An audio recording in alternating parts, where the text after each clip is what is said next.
네, 어벤져 전략회의 4월 22일 화요일 순서 진행하겠습니다. 오늘은 특별한 손님을 모셨습니다. 여러분들 국회의원 한 번 하기 되게 어렵습니다. 우리 신지호 의원 한 번 하셨는데 꼭 그걸 비교해야 되겠습니까? 6번, 이 다섯 손가락 6번을 지금 하고 계십니다. 6선입니다. 우리 조경태 의원 모셨습니다. 반갑습니다. 네, 안녕하세요. 네, 반갑습니다. 네, 지금 조경태 의원께서는 지금 아마 한동훈 후보 네, 공동선대위원장 공동선대위원장 맡고 네, 계시죠? 맡고 계시고. 예. 네. 우리 저 어벤져스 구독자분들한테 인사 한마디 부탁드릴게요. 네, 안녕하세요.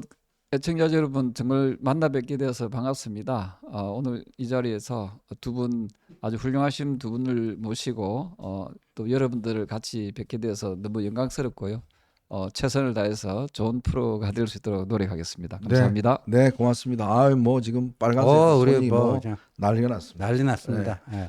그 국민의힘에서는 아마 최다선이시죠. 네. 아, 지금 네네. 전체에서도 저 최다선이시고. 네. 네. 아우, 대단하십니다. 지금 뭐 지금 한 번도 쉬지도 않고 국회의원을 6선을 했다는 거는 이거는 뭐 정말 신의 영역입니다. 그렇죠. 사실은.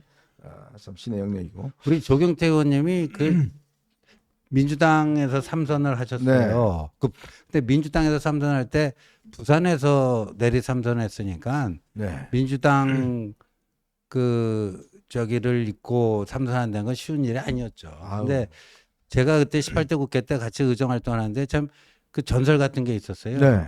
조경태가 부산에서 내리 당선되는 그 비결이 뭐냐? 그냥 동네 어디 무슨 하수구 뭐 이런데 막 그 고장 나면요. 네. 직접 그냥 거기 뭐 그 저 수리 요원들하고 같이 현장 출동을 하고 막 그런데요. 요즘은 그러시진 않죠.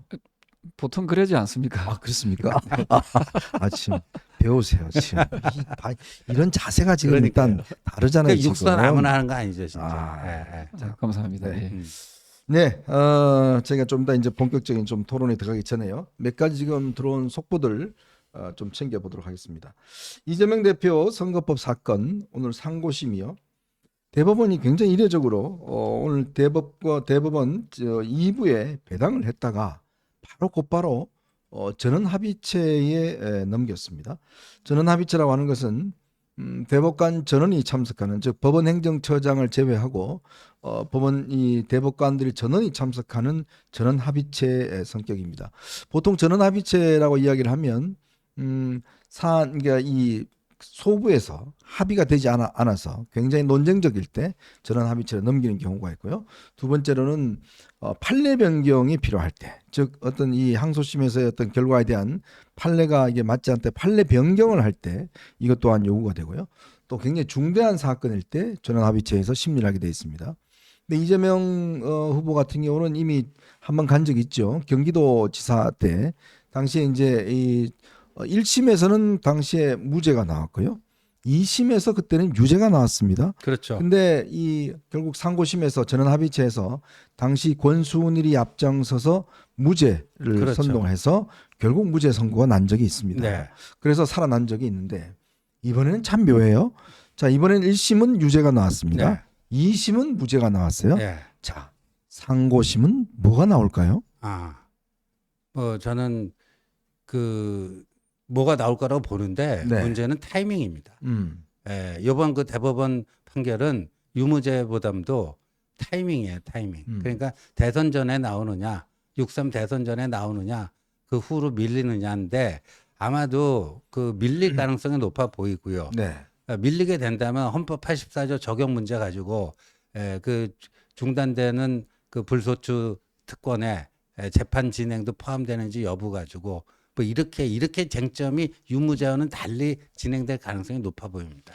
그러니까 오늘 보면 꽤 이제 이 전원합의체로 신속하게 넘기는 거 보면 재판부가 그래도 빨리 좀, 그리고 오늘 첫 번째 협의를 했다고 합니다. 오늘 벌써 넘기는, 오늘 첫 번째 협의가 진행된 걸 보면 일단 대법원도 꽤 이 사건에 대해서 중대하고 또 이 사건에 대해서 좀 속도감 있게 심의하겠다, 뭐 이런 의지가 있는 것 같아요. 네네. 아마도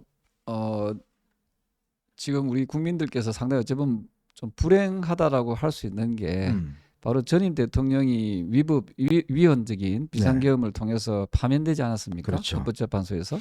그리고 지금 그 민주당의 입장에서는 가장 유력한 대선 후보가 지금 또 이런 사법 리스크에 또 이게 걸려 있다는 것은 상당히 불행한 일이라고 네. 볼 수 있고요.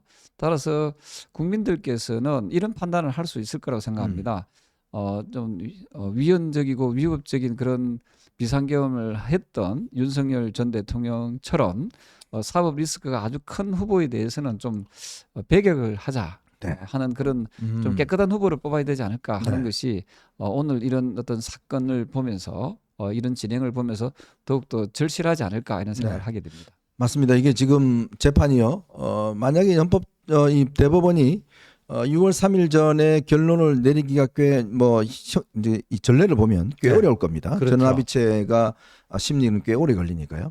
근데 또 하나의 과제가 있습니다. 만약에 이제 어렵더라도 만약 이재명 후보가 대통령이 되었을 경우에 그 재판을 계속할 것이냐 말 것이냐.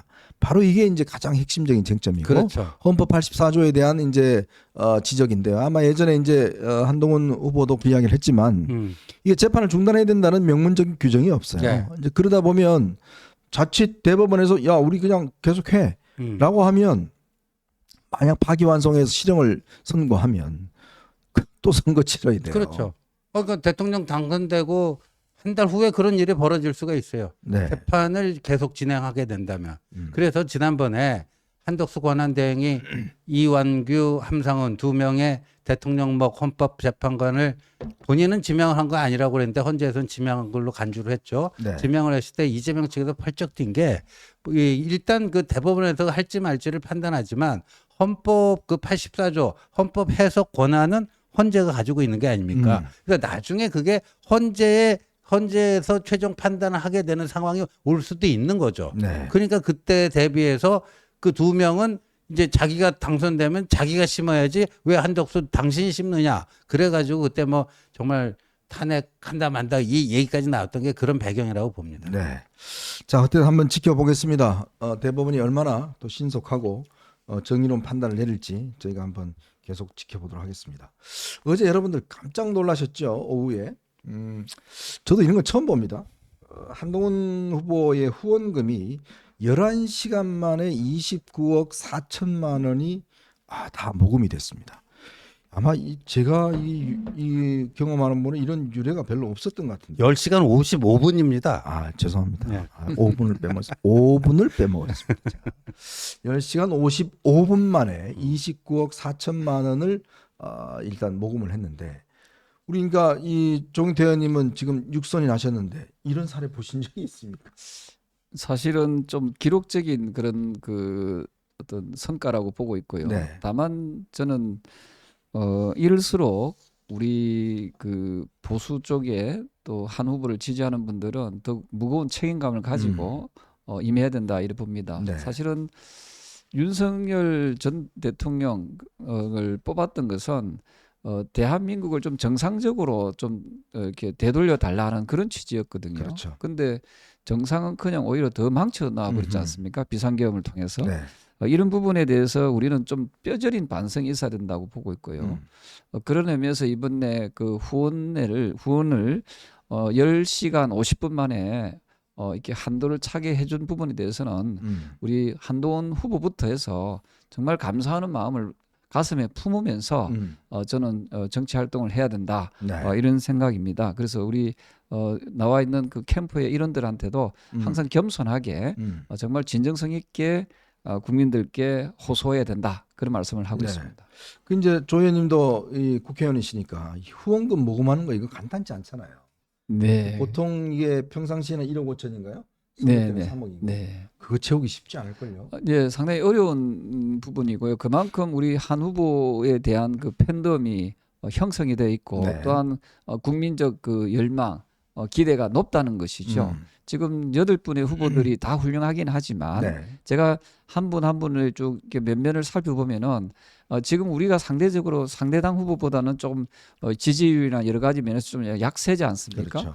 이럴 때는 우리가 어떤 단단한 조직력에 있어서는 상대 후보를 능가할 수는 없다 이런 네. 겁니다. 이미 저쪽은 많이 갖춰져 있기 때문에 그렇다면은 결국은 약간 약세 후보 쪽 진영에서는 어떤 신선한 바람이 불어줘야 되거든요. 그 8분의 후보들 중에서 어찌 보면 유일하게 신선한 바람을 일으킬 수 있는 후보, 국민적 기대를 기대할 수 있는 후보는 한동훈 후보밖에 없지 않은가 네. 저는 그렇게 보고 있는 거죠. 어제 아마 나경원 후보가 대구를 찾았던 것 같아요. 네, 맞습니다. 똑같이 수성못에서 이제 이렇게 거느렸던 그 워크 비슷한 예, 했는데 아무도 없더만요. 사람이 그냥 자기 수행원밖에 없더라고요. 현정님 그 저한테 묻지 마십시오. 저는 네. 표정 관리하기가 좀 쉽지가 않습니다. 그래서 제가 좀 물었습니까? 말했지. 그러니까 이제 그런 모습이었어요. 참 그런가 하면 사실 이제 이 지지자들뿐만 아니라 일반 시민들이 그 이제 마음을 이제는 좀 여시는 단계인 것 같아요. 뭔가 이제 자기 어떤 대선 후보나 지지자한이 돼서 그동안 좀 갇혀 있던 거를 좀 이제 이렇게 열어놓고 뭔가 지지를 표시하는 그런 모습이었는데 제가 그냥 객관적으로 보더라도 지금 사실 국민의힘 후보 8명 중에서 이거 후원에 한 사람이 있습니까? 한 후보 빼놓고 아무도 없어요. 후원에 아마 겁나서 못할 겁니다. 왜? 돈 모금 자체가 못하고 또 책을 다 냈잖아요. 근데 다른 후보는 책이 얼마 팔렸다는 소식은 별로 중요한 게 없습니다. 결국은 이 한 후보 같은 경우는 책이 지금 한 10만 권 넘게 나갔지 않습니까? 자, 그런 거라든지 이런 걸 보면 결국은 이 밑에서부터 끌어오르는 어떤 자발적인 어떤 이 지지 운동, 저는 그게 참 정치권에서 보면 참 이례적이다는 생각이 많이 들어요. 네, 사실은 이제 이런 부분을 소위 이제 팬덤이라고 보통 표현하고요. 네. 이재명 후보에게도 그런 팬덤이 분명히 존재합니다. 근데 이제 우리 국민의힘 쪽, 즉 보수 진영에서는 팬덤을 좀 형성하고 있는 게 지금 한동훈 후보밖에 없다라고 그렇죠. 볼 수 있는 거 아니겠습니까? 네. 그래서 저는 이러한 기세를 우리가 좀 더 외연 확장성을 좀 높일 수 있도록 해야 되고 그러기 위해서 저희 캠프에서는 최선의 노력을 다하고 있다 이 네. 말씀을 드리고 싶습니다. 네. 자, 오늘 그래서 여러분들하고 저희가 3가지 이슈를 가지고 좀 이야기를 해볼까 합니다. 오늘 오후 조금 있으면 6시 30분입니다. 30분 앞당겨졌다고 그래요. 6시 30분에 국민의힘 이 경선 후보 4명이 일단 추려집니다. 여론조사 결과가 이제 발표가 되는데, 자, 과연 이 결과가 어떻게 될지 요거 한번 저희가 전망을 해 보도록 하겠습니다. 특히 우리 육선 의원이신 이 조경태 의원의 촉으로 한번 정확히 한번 맞춰 보도록 하겠습니다. 자, 그리고 오늘 한덕수 대행에 대한 여러 가지 지금 뭐 관측들이 나오고 있는데 오늘 추대이라는 게 발족을 했는데요. 근데 이게 좀 이상합니다. 이 조직이. 자, 요 이야기 한번 해보고요. 이재명 대표가 처음에는 기업을 살리겠다. 아주 기업들에 대해서 이 성장을 중요시하겠다 했는데 결국 또 본색이 나온 것 같습니다. 가장 강력한 상법을 갖다 만들겠다. 뭐 등등 하는 등 좀 지지율이 뭐라 그럴까요? 박스권에 갇혀 있을 때는 그래도 조금 친기업적인 행보를 하더니만은 역시 오래가지 못했습니다. 요 이야기 함께 여러분들하고 나눠보도록 하겠습니다. 자, 여러분 보시면서요. 구독과 좋아요 알림 꼭 부탁드리고 많은 응원 부탁드리도록 하겠습니다.